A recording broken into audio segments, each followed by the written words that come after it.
Hello student, myself Devendra Yadav from Sun Private ITI। Student आज का हमारा topic है रेक्टिफायर। रेक्टिफायर क्या होता है? जो एसी सिग्नल को डीसी में बदलने वाली इलेक्ट्रॉनिक युक्ति रेक्टिफायर कहलाती है। एसी से डीसी में परिवर्तन की क्रिया को रेक्टिफिकेशन कहते हैं। ठीक है, तो जो एसी से डीसी में परिवर्तन करता है उसको हम लोग बोलते हैं रेक्टिफायर। इससे पहले हम लोग पढ़े थे एक कन्वर्टर चैप्टर। तो कन्वर्टर का काम भी रहता है एसी से डीसी में कन्वर्ट करना, एसी सप्लाई को डीसी में कन्वर्ट करना। तो वो जो मशीन था, है ना, तो वहाँ पे वो जो मशीन हम लोग यूज़ कर रहे थे वो एक रोटेटिंग आपका मशीन था, जो रोटेट होने वाली मशीन होती है वो थी। और वो क्या करता था, रोटेट होते हुए एसी सप्लाई को डीसी में कन्वर्ट करता था, जिसमें हम लोग मोटर जनरेटर सेट या फिर मोटर कन्वर्टर, ठीक है, ये यूज़ किए थे। तो इसमें क्या होता है, एक रोटेटिंग पार्ट होता है और वो जो डीसी सप्लाई हम लोग को देता था वो हाई पावर डीसी सप्लाई में यूज़ करते थे। यानी कहने का मतलब है वहाँ पे जो हम लोग रेक्टिफायर यूज़ करते हैं, जो मशीन्स के द्वारा किया जाता है, मोटर जनरेटर सेट के द्वारा, वो आपका अगर ज़्यादा डीसी पावर सप्लाई है, ज़्यादा वोल्टेज का सप्लाई है, तो वहाँ पे उसको यूज़ किया जाता है। और जब कम वोल्टेज की बात करते हैं, लो वोल्टेज की, तो वहाँ पे हम लोग डायोड का यूज़ करते हैं रेक्टिफायर के रूप में। एसी सप्लाई को डीसी में बदलने के लिए रेक्टिफायर डायोड का यूज़ किया जाता है। इसका जो प्रोसेस है, तो उसमें हम लोग स्टेप डाउन ट्रांसफार्मर यूज़ करते हैं, जो कि 250 वोल्ट 50 हर्ट्ज एसी सप्लाई पे चलेगा और सेकेंडरी साइड हमको देगा आउटपुट में 12 या 24 वोल्ट। नेक्स्ट स्टेप में इसको हम लोग डायोड सर्किट्स में देते हैं, जो कि रेक्टिफायर सर्किट हमारा कहलाता है। ये क्या करेगा, एसी सप्लाई को पल्सेटिंग डीसी में कन्वर्ट करता है।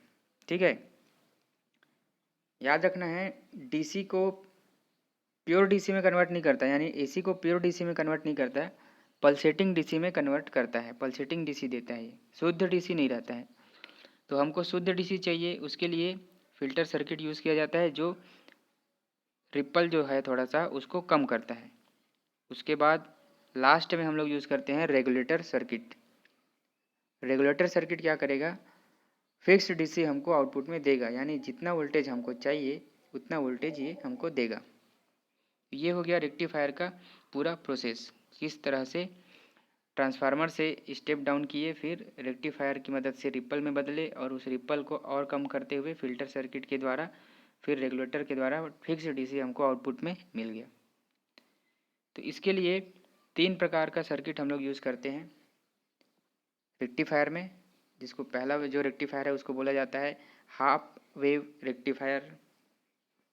दूसरा जो प्रकार है उसको बोलते हैं फुल वेव रेक्टिफायर। तो जो हाफ वेव रेक्टिफायर है ये एक ही प्रकार का होता है, लेकिन जो फुल वेव है ये हमारा 2 प्रकार का होता है। फर्स्ट है centre tap transformer type full wave. पहला जो सर्किट है फुल वेव का, उसमें हम लोग सेंटर टेप ट्रांसफार्मर यूज़ करेंगे, और दूसरा जो है उसमें हम लोग ब्रिज रेक्टिफायर यूज़ करेंगे, यानी कि उसमें सेंटर टेप यूज़ नहीं करेंगे और जो डायोड है वो ब्रिज प्रकार का होगा। तो हाफ वेव में हम लोग केवल एक डायोड यूज़ करते हैं, फुल वेव सेंटर टेप में 2 टाइप का या 2 डायोड, और ब्रिज रेक्टिफायर में 4 डायोड।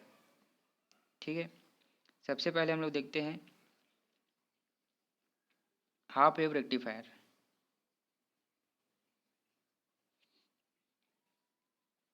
हाफ वेव रेक्टिफायर में क्या है कि यहाँ से आउटपुट हमको मिला ट्रांसफार्मर, ये जो ट्रांसफार्मर है 240 वोल्ट सप्लाई दिए, 12 वोल्ट हमको आउटपुट यहाँ पे मिल रहा है सेकेंडरी में। अब हम जानते हैं कि जो ट्रांसफार्मर है उसमें वो क्या करता है, एसी को एसी में ही वो रहता है, वो बस वोल्टेज को कम ज़्यादा करता है ना। तो सप्लाई हमारा एसी ही रहेगा यहाँ पे। अब हमको डीसी चाहिए, तो एक डायोड यहाँ पे लगा दिए और दूसरा जो टर्मिनल है वहाँ से हमको लोड के थ्रू आउटपुट मिल जाएगा। ठीक है, अब इसका प्रोसेस क्या है, तो हम जानते हैं जो एसी सप्लाई है उसमें एक पॉजिटिव साइकिल, फिर नेगेटिव साइकिल, फिर पॉजिटिव साइकिल, फिर नेगेटिव, इस प्रकार से ये जो चक्र है साइकिल का ये चलते रहता है। तो हम पहले कंसीडर करके चलते हैं, पहला जो अर्ध चक्र है, पहला आधा चक्र यानी कि ये जो फर्स्ट वाला ऊपर की तरफ जो गया, इस कंडीशन में यहाँ पे जो सप्लाई टर्मिनल है उसमें क्या होगा, तो यहाँ पे पहले हमको प्लस मिलेगा और इधर नीचे वाला जो है इसमें माइनस। ठीक है, तो भाई हम जानते हैं कि जो डायोड है हमारा पी और एन, ये इसका इस प्रकार से है, पी एन डायोड है ना। तो जब पी वाला जो टर्मिनल है उसको पॉजिटिव मिलता है तो हमारा डायोड जो है फॉरवर्ड बायस की तरह काम करता है ना। फॉरवर्ड बायस में कहने का मतलब है ये क्लोज परिपथ की भांति काम करेगा। ठीक, तो क्लोज की भांति काम किया तो यहाँ से आउटपुट सप्लाई हमको मिलेगा और इधर से नेगेटिव। तो फर्स्ट जो साइकिल है आधा, उसमें हमको आउटपुट मिला, ये आउटपुट का डायग्राम है। सेकंड जो साइकिल है या चक्र है बोल सकते हैं, तो दूसरा चक्र नेगेटिव तरफ रहता है। अब होगा क्या कि इसका जो टर्मिनल है वो बदल जाएगा, ये प्लस हो जाएगा नीचे वाला और ऊपर वाला माइनस। अब इस कंडीशन में क्या है, डायोड जो है हमारा रिवर्स बायस में हो गया, क्योंकि ये पी है, पी को माइनस देंगे तो ये रिवर्स हो जाता है। तो यहाँ पे क्या होगा, ये सप्लाई आगे नहीं जाने देगा। रिवर्स में तो सप्लाई आगे नहीं जाने देते ना, धारा को रोक के रखता है, तो इसीलिए ये ओपन हो जाएगा। तो सेकंड में इसीलिए हमको कोई आउटपुट नहीं मिला है, ज़ीरो ही रहेगा वहाँ पे। फिर थर्ड में क्या होगा, ये पॉजिटिव में आ जाएगा तो फिर मिलेगा। तो इस प्रकार से हम देखते हैं कि हाफ वेव रेक्टिफायर में जो आउटपुट है वो हमको केवल पॉजिटिव साइकिल में ही मिलेगा, नेगेटिव साइकिल में हमको आउटपुट नहीं मिलता है। ठीक है, तो इसका जो यूज़ है हम लोग कहाँ करेंगे, हाफ वेव रेक्टिफायर का यूज़ हम लोग बैटरी चार्जर के रूप में करते हैं। ठीक है, चलिए अब आगे हम चलते हैं full wave rectifier centre tap type transformer के लिए। तो सेंटर टेप ट्रांसफार्मर इसमें आवश्यक होता है जो फुल वेव रेक्टिफायर है और सेंटर टेप है। तो इसमें सबसे बड़ा चेंजेस ये है कि यहाँ पे हम लोग दो डायोड लेंगे और हमारा जो ट्रांसफार्मर है वो सेंटर टेप ट्रांसफार्मर होना चाहिए।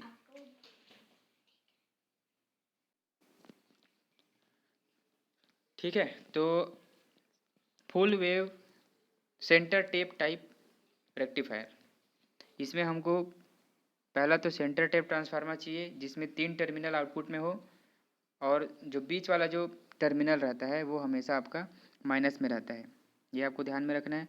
और जो फर्स्ट वाला और थर्ड वाला ये जो टर्मिनल है यहाँ से हमको आउटपुट पॉजिटिव मिलेगा। इसमें दो डायोड लगाए हैं, पहला वाला जो है ऊपर का जो टर्मिनल है उसमें, दूसरा वाला जो है नीचे का जो टर्मिनल है उसमें। और जो सेंटर में जो है इसी को बोलते हैं सेंटर, तो ये जो सेंटर वाला है ये हमेशा माइनस में रहेगा, माइनस मिलेगा मतलब इसमें से। अब इसमें देखते हैं कि क्या होता है। इसमें भी पहला जो आधा चक्र है उसकी बात करें तो पहले आधे चक्र में ये प्लस में है और नीचे वाला माइनस में। तो इस कंडीशन में क्या होगा, डायोड जो हमारा D1 है ये तो फॉरवर्ड बायस में है और डायोड D2 जो है रिवर्स बायस में आ गया।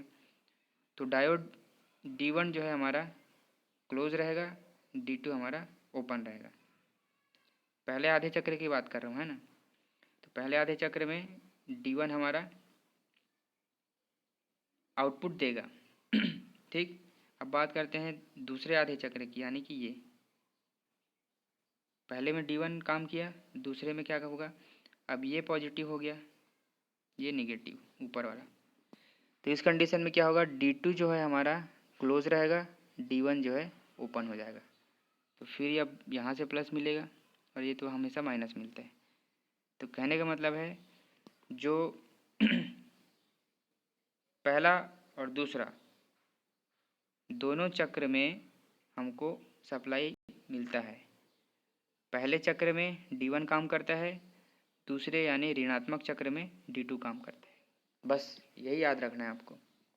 और दोनों चक्र में जब हमको आउटपुट मिलता है तो इसका जो इफ़िशेंसी है वो और अच्छा रहता है। दोनों चक्र में मिल रहा है तो ज़्यादा हमको अच्छा वेव फॉर्म मिलेगा, ज़्यादा अच्छा डीसी मिलेगा।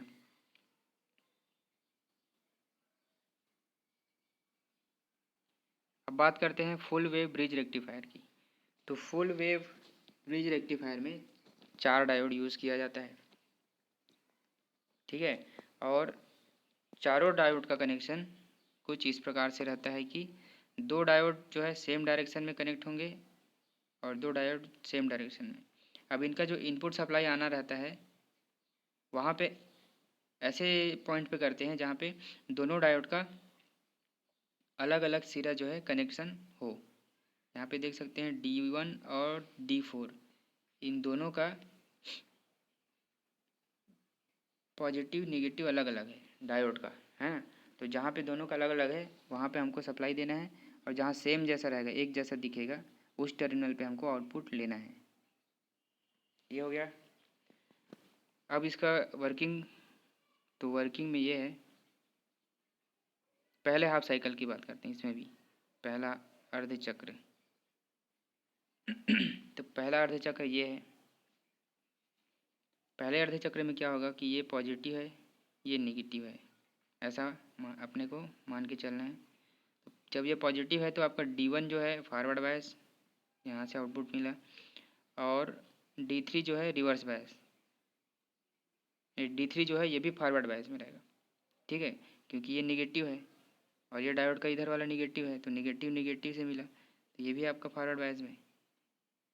तो D1 और D3 ये दोनों जो है पहले अर्ध चक्र में फॉरवर्ड बायस में रहता है, और D2 और D4 ये दोनों रिवर्स बायस में। तो पहले चक्र में कौन काम किया? D1 और D3। इसी प्रकार से दूसरे अर्ध चक्र में, यानी अब ये निगेटिव हो गया तो ये पॉजिटिव, ऊपर वाला निगेटिव। अब क्या होगा, ये निगेटिव है तो यहाँ से सप्लाई आया, D4 काम करेगा रिवर्स बायस, आपका फॉरवर्ड बायस में है D4, और इधर से ये पॉजिटिव है मतलब ये D2। तो यहाँ पे D2 और D4 ये दोनों काम करेगा। आउटपुट में हम देख सकते हैं D1, पहले में D1 D3 था, दूसरे में D2 D4, फिर D1 D3, इस प्रकार से। तो ये हो गया आपका फुल वेव ब्रिज रेक्टिफायर का वेव फॉर्म और सर्किट डायग्राम।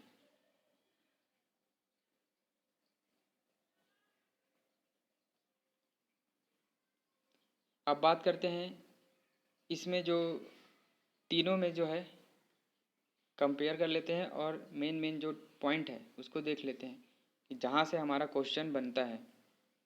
अब ऑब्जेक्टिव वाला आपका क्वेश्चन बनना है ऑब्जेक्टिव, तो उसमें सर्किट डायग्राम तो देगा नहीं, तो जो छोटा छोटा क्वेश्चन जो पॉइंट्स बनते हैं उसका एक डायग्राम यहाँ पे टेबल बना दिए हैं, उस टेबल से देख लेते हैं।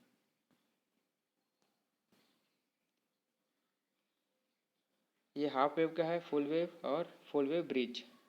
सबसे पहले डायोड की बात करें तो हाफ वेव में हमको एक डायोड की आवश्यकता होती है, फुल वेव सेंटर टाइप है तो 2 डायोड, और फुल वेव ब्रिज रेक्टिफायर है तो 4 डायोड। आउटपुट डीसी वोल्टेज की अगर हमको गणना या कैलकुलेशन करना है तो हाफ वेव के लिए होता है आपका ये फॉर्मूला 0.45 गुणित VRMS, ठीक है। VRMS आपका क्या होगा, जो ट्रांसफार्मर के सेकेंडरी वाइंडिंग में AC वोल्टेज जो मिल रहा है वही आपका VRMS होगा। फुल वेव और ब्रिज ये दोनों के लिए DC वोल्टेज ज्ञात करने का जो फॉर्मूला है 0.90 गुणित VRMS, ठीक है। तीसरा पॉइंट है रिपल फ्रीक्वेंसी। रिपल फ्रीक्वेंसी यानी कि जो ये फ्रीक्वेंसी जो मिलता है ना, वैसे तो DC में फ्रीक्वेंसी होता नहीं है, लेकिन यहाँ पे जो डायोड से हमको आउटपुट मिलता है वहाँ पे रिपल होता है, तो इस रिपल का भी फ्रीक्वेंसी होगा कुछ। तो ये होता है इनपुट के बराबर, हाफ वेव में इनपुट के बराबर, ठीक है। हाफ वेव में क्या होगा, इनपुट के बराबर। फुल वेव और ब्रिज में इन दोनों में इनपुट का 2 गुना होता है। कैसे होता है ये देखिए, ये हमारा एक साइकिल है, मतलब एक चक्र में ये दोनों जब कंप्लीट होता है तब हम इसको एक चक्र बोलते हैं।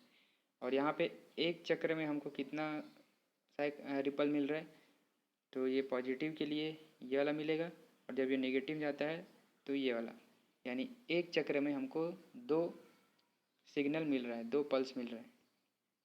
इसीलिए हाफ में तो एक ही मिलता है, तो इनपुट के बराबर यानी 50 हर्ट्ज़ है तो रिपल भी 50 हर्ट्ज़ ही होगा, और फुल वेव में डबल मिलता है, यानी 50 हर्ट्ज़ आपका सप्लाई में मिल रहा है तो रिपल आपका 100 होगा। अब बात करें PIV यानी पीक इन्वर्स वोल्टेज, तो पीक इन्वर्स वोल्टेज हाफ और ब्रिज इन दोनों का सेम रहता है। पीक यानी जितना आपका पीक वोल्टेज रहेगा एसी का, उसी के रेटिंग का आपको लेना है, लेकिन फुल वेव में डबल रेटिंग का आपको लेना है, यानी कि पीक का 2 गुना। करंट की बात करें तो हाफ वेव में लोड के बराबर और फुल वेव में लोड का आधा।